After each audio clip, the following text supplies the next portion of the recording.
नमस्कार प्यारे साथियों, प्रताप क्लासेस के यूट्यूब चैनल पर आपका स्वागत है।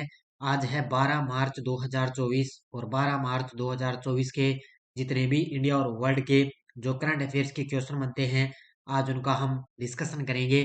पूरा वीडियो ध्यान से देखना और लास्ट में आपसे क्वेश्चन पूछूंगा जिनके जवाब आपको कमेंट बॉक्स में देना होगा। आज अपने पढ़ेंगे हाल ही में BWF फ्रेंच ओपन में पुरुष युगल का खिताब लाचित बोरफुकन की स्टैच्यू ऑफ वेलोर का अनावरण और दुनिया का दूसरा सबसे बड़ा मोबाइल फोन उत्पादक देश कौन सा बना है, इनकी आज हम चर्चा करेंगे। पूरे लेटेस्ट न्यूज के साथ में डेली आपको सुबह 7 बजे पूरे फैक्ट के साथ में ये करंट अफेयर्स की क्लास है मिलती है। तो सारे विद्यार्थी एक बार सेशन को लाइक शेयर करेंगे। सभी साथियों को गुड मॉर्निंग। सबसे पहले हम कल के क्वेश्चनों को रिवाइज कर देते हैं। हाल ही में भारत की तीनों सेनाओं का संयुक्त अभ्यास भारत शक्ति कहाँ आयोजित किया जाएगा? तो पोखरण में। भारतीय तटरक्षक बल पोर्ट ब्लेयर में संयुक्त अभ्यास सी डिफेंडर 2024 किस देश के साथ हुआ? तो यूएसए के साथ। हाल ही में अंतर्राष्ट्रीय सौर गठबंधन का 57वां सदस्य बना, तो वो है पनामा। किसने मिस वर्ल्ड 2023 का खिताब जीता? तो क्रिस्टीना पिज़कोवा ने जीता है। James Anderson 700 test cricket wicket लेने वाले दुनिया के पहले तेज गेंदबाज बने। ये किस टीम के खिलाड़ी हैं? तो इंग्लैंड के। राष्ट्रीय अनुसूचित जाति आयोग का नया अध्यक्ष किसे नियुक्त किया गया? किशोर मकवाना को। कौन पाकिस्तान के 14वें राष्ट्रपति बने? तो आसिफ अली जरदारी। किस देश को खसरा और रूबेला चैंपियन पुरस्कार मिला? तो ये मिला है भारत को। किसने 5वीं ओएनजीसी पैरा गेम्स का उद्घाटन किया? तो हरदीप सिंह पुरी ने। और भारतीय राष्ट्रीय लेखागार के 134वें स्थापना दिवस पर डिजिटल प्रदर्शनी सुभाष अभिनंदन का उद्घाटन किसने किया? तो ये केंद्रीय कानून मंत्री अर्जुन राम मेघवाल है। तो ये थे कल के क्वेश्चनों का रिवाइज हमने कर लिया। और कल आपने देखा होगा RSSB का जो राजस्थान कर्मचारी चयन बोर्ड की तरफ से नया एग्जाम यानी कि परीक्षा तिथि का कैलेंडर जारी हुआ था, उसके अंदर आ चुकी है सीईटी की वैकेंसी। सीईटी के अंदर ग्रेजुएशन लेवल पर है, सितंबर महीने में एग्जाम होगा और 12वीं लेवल पर होगा कब है? अक्टूबर महीने में इसका एग्जाम होगा। तो जिसके लिए सीईटी का आपको पता है बस अब नोटिफिकेशन आ गया, उसके लिए आपके लिए करंट पढ़ना पड़ेगा। राजस्थान प्लस राष्ट्रीय और अंतर्राष्ट्रीय तीनों का ही करंट पढ़ना पड़ेगा। पिछली बार आपने सीटी के अंदर देखा होगा लगभग जो मैंने एग्जाम के अंदर क्वेश्चन करवाया था ना, एक आधा आप अपवाद मान सकते हो, लेकिन लगभग 15 क्वेश्चन करंट के आएंगे और बड़े गजब के करंट के क्वेश्चन आते हैं। इसीलिए आपको लगातार अभी से करंट की क्लास देखना स्टार्ट कर दो, क्योंकि लगभग अब जैसे सितंबर महीने का एग्जाम होगा ना, तो लगभग जनवरी दिसंबर फरवरी यहाँ से करंट एग्जाम के अंदर आएगा। तो इसलिए अभी भी आपके पास पूरा टाइम है, बढ़िया तरीके से आप करंट की क्लासें देखें, क्योंकि सीईटी प्रत्येक एग्जाम के लिए अब जरूरी है। और अपने लिए 15 करंट के क्वेश्चन बहुत ही जरूरी है, और 15 करंट तो आपको पता है सीईटी के अंदर जरूरी है। तो इसलिए आप लगातार राजस्थान करंट की क्लास भी देखें, और यहाँ पे मैं इंडिया और इंटरनेशनल की क्लास दे रहा हूँ, वो भी सीईटी के लिए जरूरी है, क्योंकि पिछली बार सीईटी का एग्जाम हुआ था, उसमें खूब सारे करंट के क्वेश्चन आए थे। तो स्टार्ट करें आज की क्लास। पहला क्वेश्चन, हाल ही में अभ्यास कटलेस एक्सप्रेस 24 का आयोजन कहाँ हुआ है? हाल ही में अभ्यास है कटलेस एक्सप्रेस 24, इसका आयोजन हुआ है Seychelles. Option number C कहाँ पर हुआ है? सेल सेल्स के अंदर है अभ्यास है कटलेस एक्सप्रेस 24 का आयोजन हुआ है। ये तस्वीर में आप देख सकते हो, ये कटलेस एक्सप्रेस अभ्यास है, कहाँ पर हुआ? सेल सेल्स के अंदर। देखो, ये है प्रथम प्रशिक्षण पक्वाड्राइन ATS के प्रमुख जहाज है INS तीर। ये भारतीय नौसेना का जहाज है, INS तीर है। इसने 26 फरवरी से 8 मार्च 2024 तक है पोर्ट विक्टोरिया सेल्सियस में आयोजित अभ्यास कटलेस एक्सप्रेस 24 में भाग है लिया है। तो ये पोर्ट है विक्टोरिया सेल्सियस के अंदर ये अभ्यास आयोजित किया गया, कटलेस है, और इसके अंदर INS जो तीर है ना, जहाज है, इसने इसके अंदर भाग लिया। इस अभ्यास का समापन 8 मार्च 2024 को सेल्सियस रक्षा अकादमी इले परिसर में इसका समापन हुआ था। तो इतनी चीज आपको याद रखनी है, एक एक क्वेश्चन आपके लिए जरूरी है बढ़िया तरीके से। हाल ही में BWF फ्रेंच ओपन में पुरुष युगल का खिताब किसने जीता है? हाल ही में BWF है फ्रेंच ओपन में पुरुष युगल का खिताब जीता है सात्विक साईराज रैंकीरेड्डी और चिराग शेट्टी। ये दोनों भारतीय बैडमिंटन की खिलाड़ी है दोनों ही, और ये टॉप सबसे खिलाड़ी है उपयुक्त दोनों, और उन्होंने अभी हाल में BWF है फ्रेंच ओपन में पुरुष युगल का खिताब है जीत लिया है। तो भारतीय बैडमिंटन स्टार सात्विक साईराज रैंकीरेड्डी और चिराग शेट्टी ने फाइनल में चीनी ताइपे के ली जे हायू को और यांग पो हुआन को हराकर BWF फ्रेंच ओपन में पुरुष युगल का खिताब जीत लिया है। 2022 में पिछली जीत के बाद यह उनका दूसरा फ्रेंच ओपन खिताब जीत लिया। उनकी बार अब की बार उन्होंने दूसरा फ्रेंच ओपन खिताब जीता है, और वो विश्व की नंबर 1 पुरुष युगल जोड़ी है। तो ये विश्व की नंबर 1 पुरुष युगल जोड़ी है सात्विक साईराज रैंकीरेड्डी और चिराग शेट्टी। हाल ही में संतोष ट्रॉफी 2024 का आयोजन कहाँ हुआ है? इस क्वेश्चन को लगा लो स्टार, सीईटी के अंदर पक्का ही टपकेगा ये। जो आगे सीईटी का एग्जाम होगा ना, उसके अंदर पक्का ही क्वेश्चन आएगा संतोष ट्रॉफी 2024 का आयोजन, क्योंकि पिछली बार जो संतोष ट्रॉफी का जिसने खिताब जीता था ना, वो पिछली बार 2-3 एग्जामों के अंदर क्वेश्चन आया था संतोष ट्रॉफी का। तो ये इसका आयोजन हुआ है कहाँ पर है? अरुणाचल प्रदेश के अंदर इसका आयोजन हुआ है, और ये जीती किसने है? अब देखो मैं आपको डिटेल बताता हूँ। तो सेना ने 77वां संतोष ट्रॉफी फुटबॉल टूर्नामेंट जीत लिया है। तो अब की बार ये इसका 77वां संस्करण आयोजित किया गया अरुणाचल प्रदेश के अंदर। जीता किसने है? सेना ने। किसने? सेना ने जीत लिया। अरुणाचल प्रदेश के पापम पारे जिले के गोल्डन जुबली स्टेडियम में हुए फाइनल में गोवा को 1-0 से हराया है। स्टेडियम का नाम आपको याद रखना है, गोल्डन जुबली स्टेडियम। कई बार एग्जाम के अंदर स्टेडियम का नाम पूछ लेते हैं। तो फाइनल के अंदर गोवा को 1-0 से हराया। सेना के गोलकीपर सयाद बिन अब्दुल कादिर को प्लेयर ऑफ द मैच से चुना गया, और इसी बीच सर्विसेज ने अपना ये 7वां खिताब जीत लिया। तो अब की बार इसने 7वां खिताब जीत लिया है, और इसके अंदर फाइनल में किसको हराया? गोवा को हराया। इसमें जो ये सारी डिटेल मैंने बताई ना, इतनी कितनी सारी याद रख लेना। अगला क्वेश्चन, भारत की पैरा ओलंपिक समिति के नए अध्यक्ष देवेंद्र झाझड़िया बने हैं। ये किस राज्य के रहने वाले हैं? तो ये आपको सभी को पता है, ये राजस्थान के चूरू जिले के रहने वाले हैं। ये अब भारत की पैरा ओलंपिक समिति के नए अध्यक्ष बने हैं देवेंद्र झाझड़िया, और ये राजस्थान के चूरू जिले के रहने वाले हैं। देखो, तो ये 2 बार के पैरा ओलंपिक स्वर्ण पदक विजेता देवेंद्र झाझड़िया को भारतीय ओलंपिक पैरा ओलंपिक समिति का नया अध्यक्ष इनको चुना गया। वह एक अन्य प्रसिद्ध पैरा एथलीट दीपा मलिक का स्थान लेंगे। किसका स्थान लिया है? दीपा मलिक का स्थान लिया। अब ये तो अध्यक्ष बन गए देवेंद्र झाझड़िया। महासचिव कौन है? जयवंत हमनावर। कोषाध्यक्ष है सुनील प्रधान है। और वर्तमान में याद रखना, पद्म भूषण 2022 प्राप्त करने वाले पहले भारतीय पैरा एथलीट कौन है? देवेंद्र झाझड़िया हैं। तो इनको पद्म भूषण 2022 प्राप्त हुआ था। ये पहले भारतीय पैरा एथलीट बने, और एकमात्र भारतीय डबल पैरालंपिक स्वर्ण पदक विजेता भी रहे हैं। कौन है? देवेंद्र झाझड़िया। हाल ही में वैश्विक स्तर पर कौन सा देश दुनिया का दूसरा सबसे बड़ा मोबाइल फोन उत्पादक बना? तो वो बन चुका है अपना देश भारत। कौन सा बन गया? अपना देश भारत है। वो वैश्विक स्तर पर भारत देश है, वो दुनिया का दूसरा सबसे बड़ा मोबाइल फोन उत्पादक बन गया है। तो धीरे धीरे भारत तरक्की की ओर है। 2014 से 2024 के दशक के अंत में भारत दुनिया का दूसरा सबसे बड़ा मोबाइल फोन उत्पादक बनकर उभरा। यह उपलब्धि देश के इलेक्ट्रॉनिक्स विनिर्माण के क्षेत्र के लिए एक महत्वपूर्ण बदलाव का प्रतीक है, क्योंकि दुनिया का दूसरा सबसे बड़ा मोबाइल फोन उत्पादक बन गया।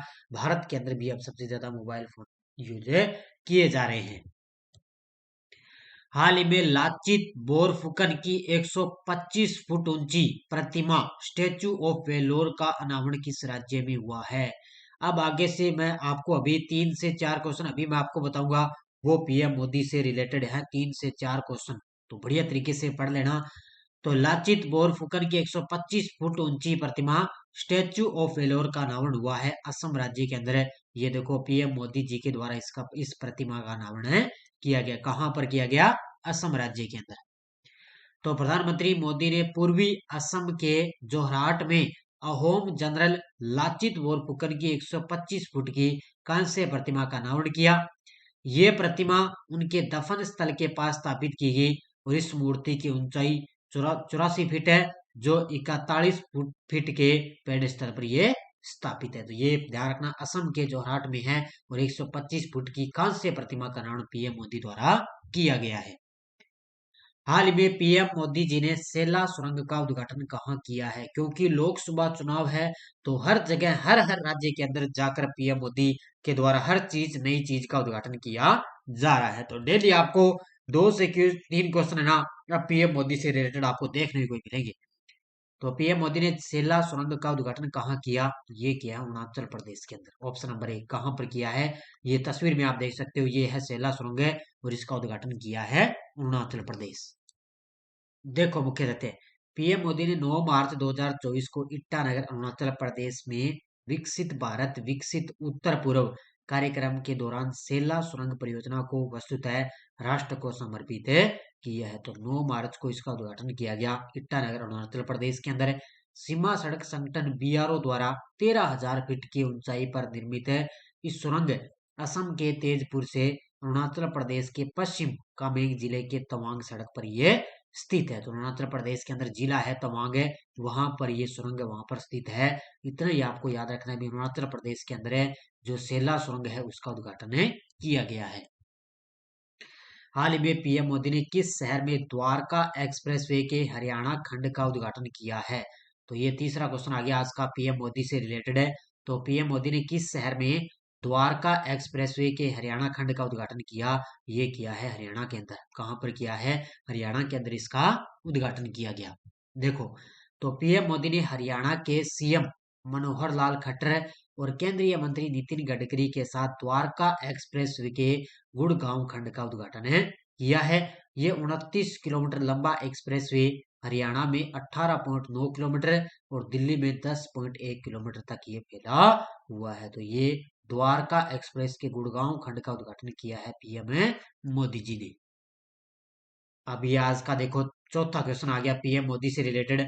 पीएम मोदी ने किस राज्य के चित्रकूट में चित्रकूट घाट पर आध्यात्मिकता का अनुभव परियोजना की आधारशिला रखी? तो ये रखी है मध्य प्रदेश के अंदर। कहां पर रखी है?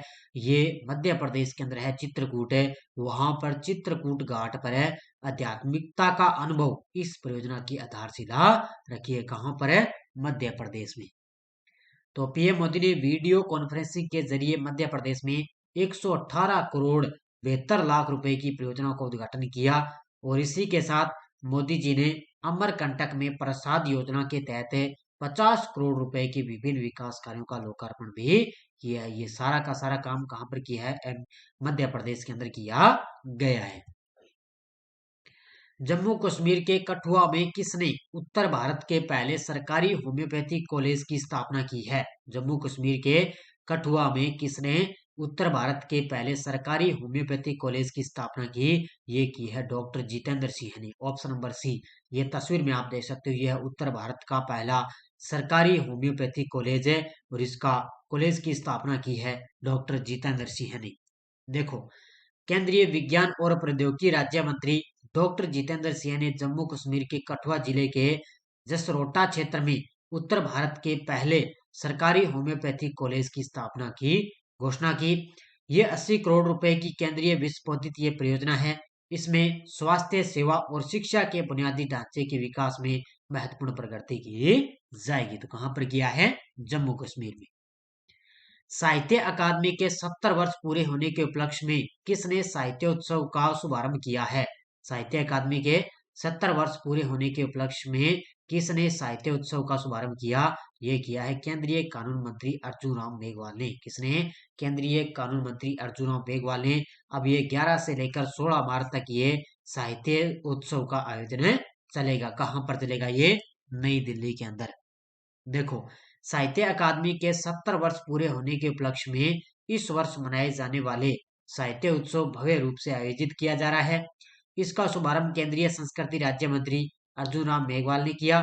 ये 11 से 16 मार्च तक रविंद्र भवन में होने वाले इस साहित्य उत्सव में 190 से अधिक सत्रों में 1100 से अधिक प्रसिद्ध लेखक और विद्वान भाग लिया है। तो 190 से अधिक सत्र है और 1100 से अधिक जितने भी प्रसिद्ध लेखक है ना, उन्होंने इसके अंदर भाग लिया है। अगला क्वेश्चन, हाल में बिचौम किस राज्य का 27वां जिला बना है? तो ये बिचौम जिला बन गया अरुणाचल प्रदेश राज्य का 27वां जिला। किसका ये?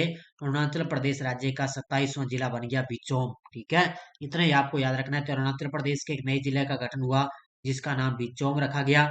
यह जिला पश्चिमी और पूर्वी कामेंग क्षेत्र से अलग करके इसको बनाया गया है।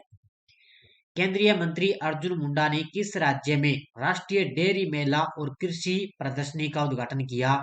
ये किया है झारखंड के अंदर। कहां पर किया है? केंद्रीय मंत्री है अर्जुन मुंडा ने झारखंड में राष्ट्रीय डेयरी मेला और कृषि प्रदर्शनी का उद्घाटन किया है। कहां पर किया? झारखंड के अंदर। तो केंद्रीय मंत्री अर्जुन मुंडा ने झारखंड के चाईबासा में उद्घाटन राष्ट्रीय डेयरी मेला और कृषि प्रदर्शनी का शुभारंभ किया।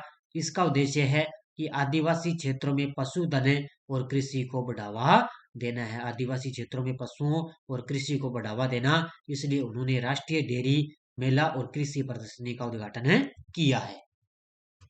किस देश के पूर्व राष्ट्रपति गोटबाया राजपक्षे ने द कॉन्स्पिरेंसी नामक पुस्तक का अनावरण किया? तो ये हैं श्रीलंका के पूर्व राष्ट्रपति थे गोटबाया राजपक्षे, और इन्होंने द कॉन्स्पिरेसी नामक पुस्तक का अनावरण किया है। किसने किया?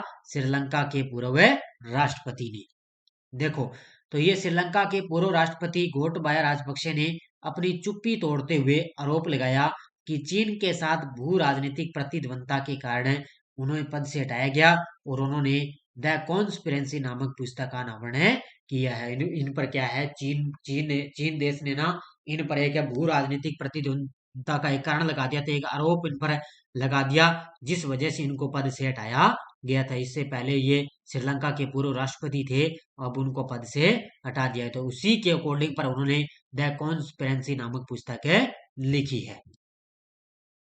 अब आपको याद रखना है, एक जीआई टैग दिया गया है, ये तस्वीर में आप देख सकते हो जीआई टैग है।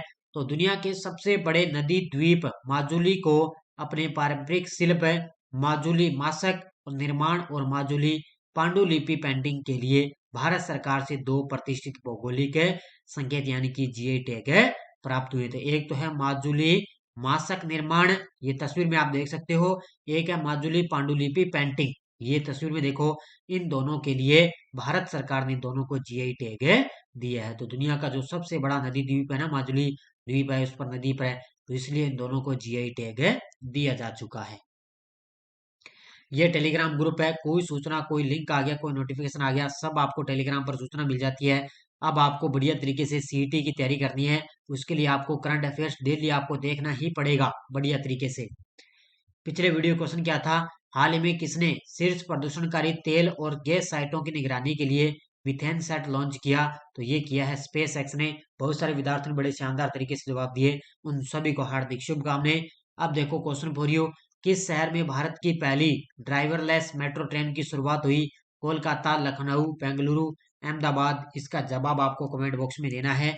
बाकी हमारी जो टेस्ट सीरीज चल रही है अपनी वार्षिक करंट अफेयर्स की, प्रताप क्लासेस ऐप डाउनलोड कर लेना प्ले स्टोर से, वहां पर अपनी वार्षिक करंट अफेयर्स की टेस्ट सीरीज चल रही है। इसके अंदर आपको डेली लाइव टेस्ट मिल रहा है, वीकली टेस्ट मिल गया कल आपको, और मंथली टेस्ट भी आपको मिल रहा है। इसके अलावा मंथली पीडीएफ भी मिल रही है, जिसमें आप प्रिंट निकाल के आप बढ़िया तरीके से अध्ययन कर सकते हो। डाउनलोड कर लेना और प्रिंट निकाल के अध्ययन कर लेना। और इसके अलावा वार्षिक करंट है, फर्स्ट ग्रेड स्कूल व्याख्याता की चल रही है, बस चुनाव तक है आपके लिए। लोकसभा चुनाव मान लो 2 या 3 महीने, उसके बाद में विज्ञप्ति फर्स्ट ग्रेड की आने वाली है, तो श्योर है ये तो आपके लिए। इसके अलावा इंडियन पॉलिटी की टेस्ट सीरीज चल रही है, ये भी आप ज्वाइन कर सकते हो। और इसके अलावा एलडीसी के लिए है, और इसके अलावा असिस्टेंट लोको पायलट, और कोई साथी एनसीईआरटी की तैयारी कराए तो एनसीईआरटी बुक की टेस्ट सीरीज है। जनरल साइंस की है पूरे पेपर के लिए, ये सीईटी के लिए जनरल साइंस की आप टेस्ट सीरीज ले सकते हो बढ़िया तरीके से, जनरल साइंस के क्वेश्चन आते हैं। और इसके अलावा राजस्थान पुलिस कांस्टेबल के लिए टेस्ट सीरीज है, और आरपीएससी आरएसएसएमबी द्वारा ये ओल्ड क्वेश्चनों की भी टेस्ट सीरीज आप है ले सकते हैं। ये सीईटी वाले ले सकते हैं भी, जो सीईटी की तैयारी करें आगे, आरएसएसएमबी आरपीएससी जनरल साइंस की ले सकते हैं, क्योंकि साइंस भी सीईटी के अंदर है आएगी। तो बढ़िया तरीके से आप अध्ययन करना, बाकी आपको रोज सुबह मेरी ये क्लास मिलती रहेगी, बस आप निरंतर अध्ययन करते रहना। धन्यवाद, जय हिंद, जय भारत।